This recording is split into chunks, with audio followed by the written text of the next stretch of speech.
I am going to make myself want to read these books because I did not save these for the summer to not want to read them.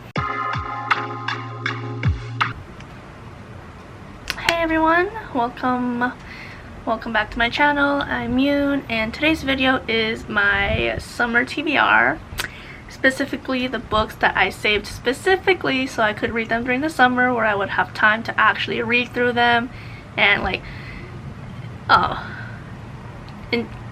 take in what's going on and really pay attention and just spend a lot of time reading them. So this is kind of like a tentative / I will read these books. Plus I do have more that I did want to read for the summer, but this was already a huge pile and my bookshelf is falling apart right now. So I was just going to show you my main ones that I wanted to read. And it might be a bit of a struggle because I have become a mood reader. But even if I'm a mood reader, I'm going to make myself be in the mood to read these books, okay? I am going to make myself want to read these books because I did not save these for the summer to not want to read them, okay? I cannot do that to myself. I pushed these back to very nicely partake in these books, and if I decide that I don't want to read it, it sucks for future me because I am going to read them. So first of all, let's get started. I feel like that's gonna, oh, I did take it out. So the very first book that I had pushed aside was, this is the first one because it's, oh, my voice is already giving out, is because definitely this is the, I think of the TBR list I have, this is the oldest book I've had on my TBR of this specific TBR, and it is The Priory of the Orange Tree by Samantha Shannon. And as you can see, this is a hefty boy. It's a very hefty, heavy book. It's 800 plus pages, and I have been told it's around 260k words. Which, if you put it in that perspective, oh wait, that's not right. Yeah, no, that's right. 260,000 words actually isn't that bad, because I don't know if you are like me, but if you are an avid fan fiction reader, you will know that some fan fictions have a crazy amount of words, and you just read through it like that. In the blink of an eye, you're done with 150k word fan fiction or a 200k word fan fiction. So I feel word wise this isn't that bad, but we'll have to see how well it goes in terms of remembering what's going on, keeping track, and how into the story and the characters I am. But I definitely do want to read this in the summer because I saved it, because I know that's when I have the most time. So there's my first book. My second book, let's see, I think if I had to pick, it might have been these two. But first, I'm going to read The Poppy War by R.F. Kuang. So this one, let me see. Depending on which book I read first, this one or Jade City will be my first, or this one will be my first venture into adult fantasy. And this one specifically, I've heard a lot of trigger warnings. I don't think they said specific ones a lot of the times. I think only really one TikTok video said as many specific warnings as they could think of, but it wasn't even all of them. So with how heavy the book seems to sound, I decided to push it aside for the summer. That way I could really focus on what's going here and really process what I'm going to be reading, and also not get distracted thinking about this while also trying to do my workload for school. So The Poppy War, and then I only got the first book for now because I tend to not get the whole series if I don't know if I'm gonna like the series or not. So just the first book for now. And then the second book on my TBR is the same in terms that I didn't get the sequel. It is These Violent Delights by Gong. I also want to read this because I've heard a lot of good things, and I'm super excited for Babel. Babel. One or the other. I think both work. But then my next book on my summer TBR is These Violent Delights. This one I can say is a Shanghai 1920s gang Romeo and Juliet retelling. Well, Romeo and Juliet retelling set in the 1920s of Shanghai between two gangs, I want to say. Yeah, gang wars. Okay, so two gangs, Romeo and Juliet retelling. I've also heard a lot of good things about this, but I read like an interview about the author where she said she really wanted to write angst, and I was like, well, I can't have angst putting me down during the semester, so on to summer TBR you go. So this is also my summer TBR. And then my next book is also another adult fantasy. As you can tell, I saved a lot of adult fantasies, or just, yeah, a lot of adult fantasy books for the summer because I never read it, and I really do want to take my time consuming these stories and just really trying to pay a lot more attention and all that. And maybe I end up not needing as much brain power to understand adult fantasy as opposed to young adult fantasy, but I don't want to I just wanted to savor it a bit more and just see if I could see a difference, so I pushed a lot of these for the summer. And the next book, as you can see here, is Jade City by Fonda. It is the first book of the Green Bone saga, which I think is a trilogy, and I'm also not really sure what this is about. I do know it's kind of similar to the Poppy War, only in that there's like something of a drug war going on. This one I think might be related to the Opium War or something. I might be completely wrong, okay? I don't really know what these books are about. So like this has gangs and drugs, this has war and drugs, and this has gangs and a monster. That's the best I can tell you. But yeah, so I'm excited to read this book also. I heard a lot of good stuff about it, and yeah.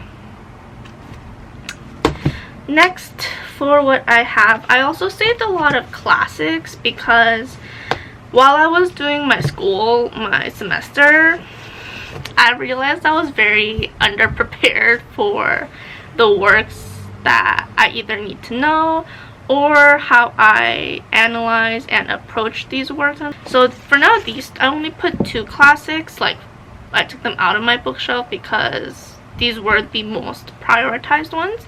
But before I show you these, I also want to read Paradise Lost by John Milton. I also want to read Jane Eyre. I also want to read The Portrait of the Artist as a Young Man. Also Mansfield Park, Northanger Abbey. I feel like there were more, and I think that's it. And I do want to reread Frankenstein. But yeah, so for the physical books, one of them I'm not super sure if it's a classic. I think it is because I have seen like Penguin classic editions of it. But yeah, so first off, I have Pride and Prejudice by Jane Austen. I almost said Jane Eyre. Oops.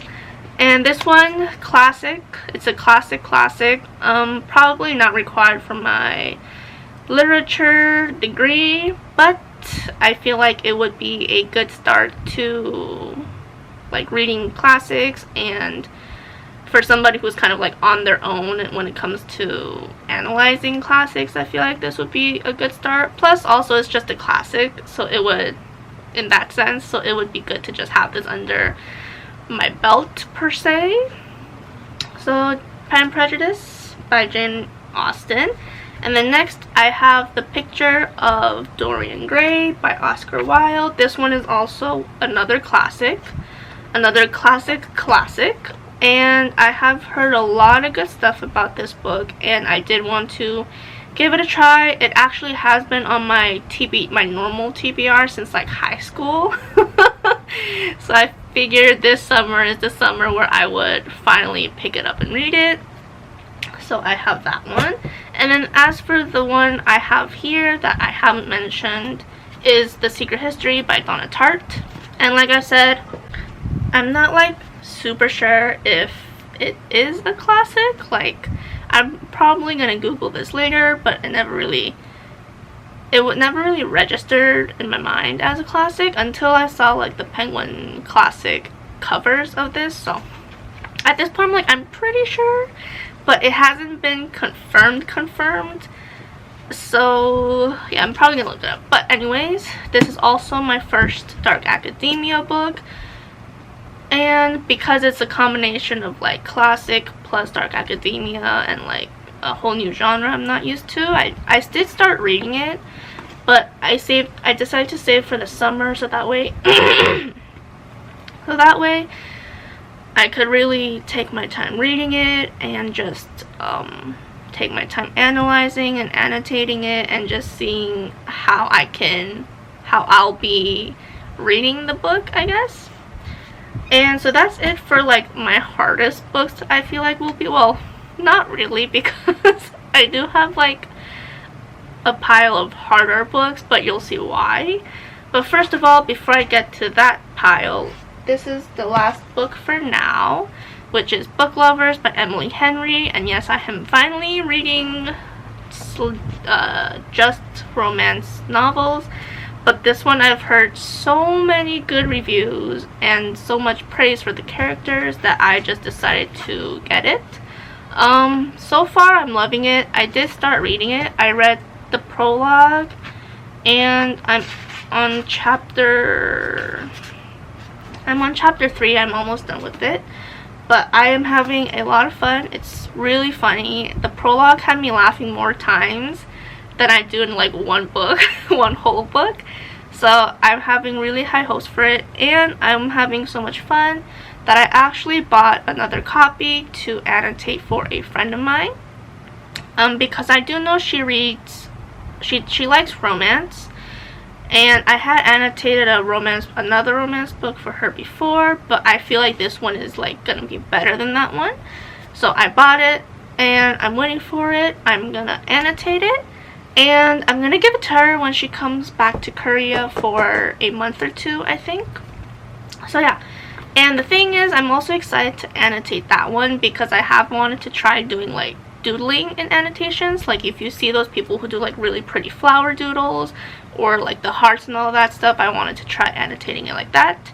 So I ordered a copy for her, and I am going to read that one first and annotate it, and then read my own copy later. But that's Book Lovers by Emily Henry. And for the hard, for the hard pile, as opposed to all this complicated classic and adult fantasy, the reason why it's hard is because they're in Korean. So I was gonna show my workbook just to have like a fun joke, but I figured I'll just tell you. So I do really have to study Korean this summer because I need to know an adequate amount and be fluent enough to take classes in Korean, but I'm not even close to that level yet. So I really have to buckle down and study Korean grammar and Korean vocabulary.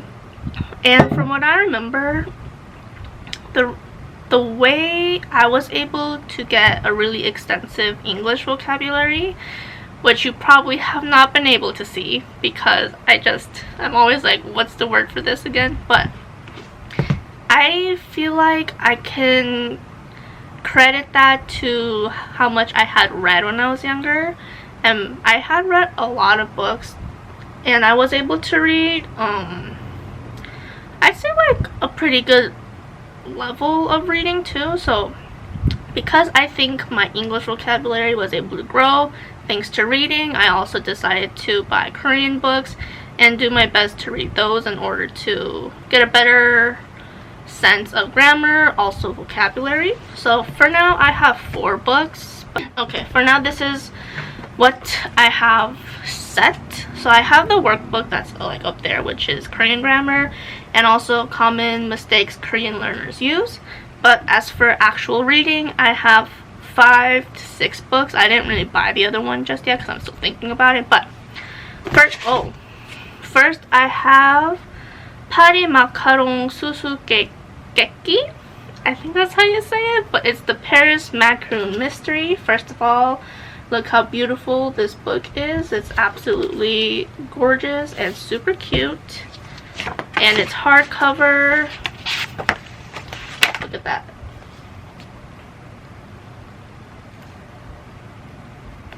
I don't know if it was because it was just a translated like Japanese to Korean book, but even with it being hardcover, it wasn't even 20,000, I want to say. Was it like 13 to 14,000? Anyway, so I have the Paris Macaroon Mystery, and yeah. Honestly, I'm not gonna lie, I have no idea what this book is about. I bought it because it was pretty and because the chapter titles are really cute. I think it's the chapter titles, but the chapter titles are named after desserts. So let's see, for example, okay, so we have the Paris Macaroon, then we have New York Cheesecake Mystery, and then the Berlin Fried Bread Mystery, and the French Choux Cream Mystery. I honestly don't know if they are mystery books or not. From what I think I was able to understand, it's actually romance short stories, but I'm not too sure. So we're all in for a ride for this book. And then the second book that I have is 여주인공이 오빠를 지키는 방법, which I think I have mentioned this book in one of my other previous videos. It might have been like a haul, I think. Maybe it was just on TikTok. Anyways, so this is the way to protect the female lead's older brother, or the way to protect the female lead's older brother. And this is normally a web novel that's been published physically, but yeah, so that one. And then this one, I figured it'll be a little hard for the words, because like it's gonna mainly be words related to fantasy or like Victorian-esque inspired society. And on that note, which I also did not take out, I also have and am planning to read the Solo Leveling books, which again was also a web novel before it became a webtoon, so I'm going to also read that again. And let me get some more water. And then as for the last two that I have physically here, they are in fact part of a series, and if you know, I have been really into this series on this channel. It's even inspired me to use the Tokja part of my channel name, and it is the print copies of Omniscient Reader's Viewpoint. I have volume 1 and I have volume 3. I did not get volume 2 because I just didn't feel like it, and these two are like the main characters, and I really liked how the art looked like. So I have Omniscient Reader's Viewpoint volume 1. Let me take out the thing here. And this book is honestly gorgeous. It's so pretty and I love it. There's a glare here, yeah, okay. Like, look at that. And that's not all. It's a dust jacket, and look at that. So pretty. But yeah, so definitely gonna read it. I really like the size, I like the font size, and it has like artwork in the beginning. I love it.